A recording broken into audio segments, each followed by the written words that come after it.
Johan, who or what is fear to you? Fear is an emotion which is primarily linked to the function of the kidneys in the human bodies. Let's face it. Now we live in very safe, secluded environments, certainly in the West, in the modern world right now. But primarily, human beings are part of nature, and nature can be a dangerous place. So all beings are equipped with survival mechanisms, if you like, and the human being is equipped with a very complex survival mechanism associated with a very complex intelligence. So emotions essentially at the core level, I think, are designed to keep us alive. And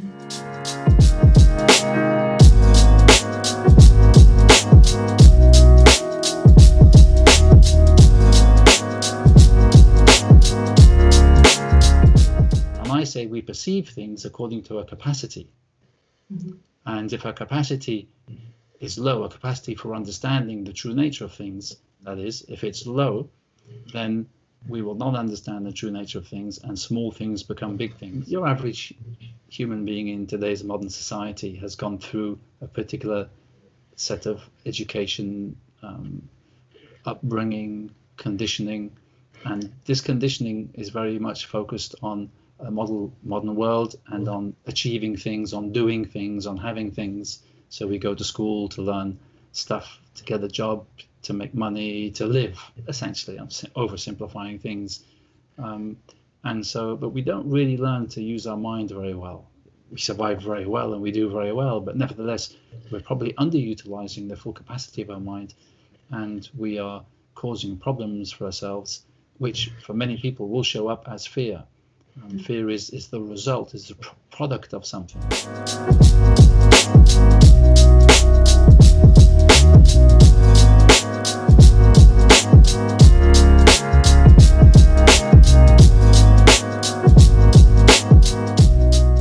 You might have heard of the stories of a kid gets caught stuck under a very heavy object, and the mother comes along and lifts the heavy object and saves the kid. Under normal circumstances, she never could, but the fear of losing the child's life will produce this chemical cocktail. So we want that, but we don't want it all the time. The other thing about that chemistry is it utilizes a huge amount of resource on the body. Our intelligence kind of shuts down and focuses on survival. If we're utilizing our full intelligence, and this is not necessarily just knowledge, I'm talking about the full utilization of our brain, because we have an extraordinary capacity, then we understand the nature of things and we can put things in their right place. So all these business threats should not really be causing the body to pump. And how would you recommend to do that? Do you have an advice? What can we do to stop that heavy flow of toxins going into our body? How do we stop ourselves from that? The key is to elevate our capacity, so to understand, first of all, how our mind and body works. We're either living a life where we're reacting and responding to circumstances, for the most, or we are the creative force in our own life. So if you look at the first one, reacting and responding to circumstances, we are on our back foot all the time, and this is often down to childhood programming, and we're looking to protect or to defend things that aren't really real. And for the most, actually, this is tied in very much with self-esteem. Most people's fears are around their self-esteem. The fear of not being good enough, the fear of not making it, the fear of not being beautiful, the fear of not being capable, the fear of not attracting the right person, the fear of not getting the right job. These are all at a fundamental level self-esteem issues, because the world is filled with infinite possibilities. And if we have the capability to exploit those possibilities, it all becomes actually a project, a game to enjoy, if we have that capability. But a tired mind or an underpowered mind can't really enjoy it. And it's looking for a different kind of survival. And this is, so the survival people are people who experience a lot of fear are engaged with is no longer really the survival of the physical body or their life. It's actually the survival of the ego.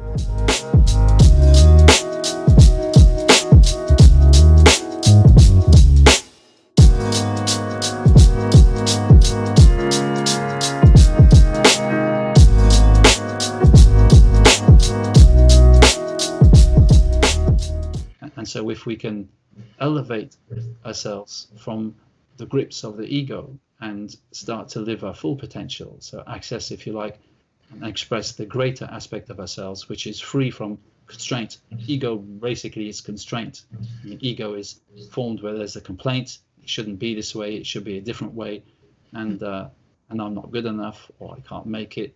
And so we create all these compensation mechanisms to survive, based on this false identification, if you like. So if we're identifying ourselves with this ego entity, which is a false identity, and not a true identity, then we will experience probably a roller coaster of different emotions in our life, and it's all based on fabrication.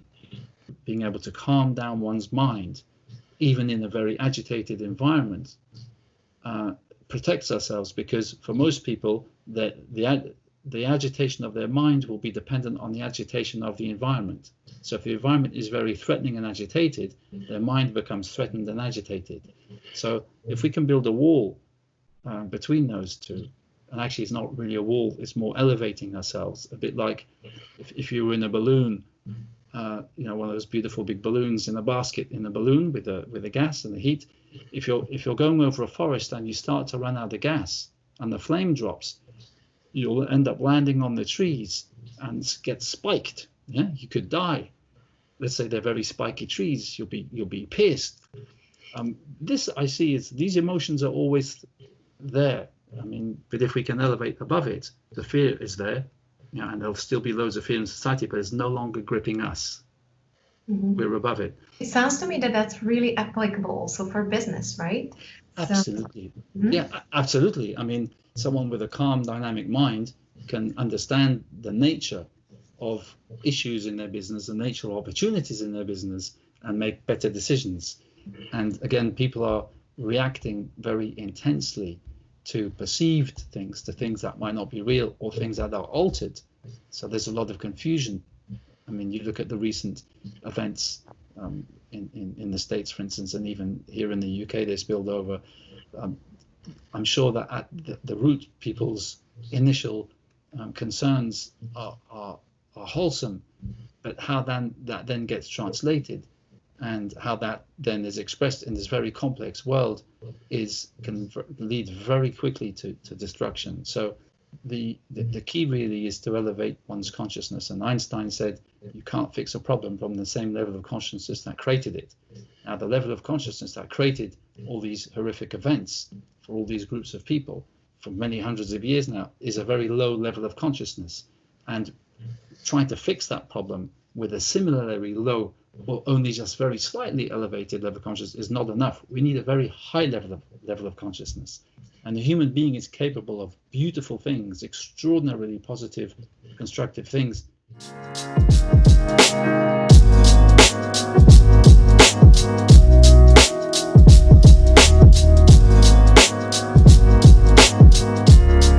It's a bit like a battery.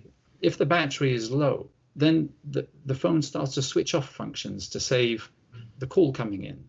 So the light will dim. If the power is high, all the functions work. It's the same with our mind. So if we want to affect true change in the work environment, in our inner environment, in our own life, or in society, we want to be accessing all the functions that our extraordinary brain and extraordinary combined brains can create. Because when the brain is vibrating at a very high frequency, and scientists might call this alpha or alpha theta frequency, as opposed to the very agitated beta frequency, then we automatically experience and express love, compassion, wisdom. This is how we can be. But if the consciousness drops, and consciousness is energy, it's high frequency energy, if that consciousness drops, then we move into aggression, fear, anger, jealousy.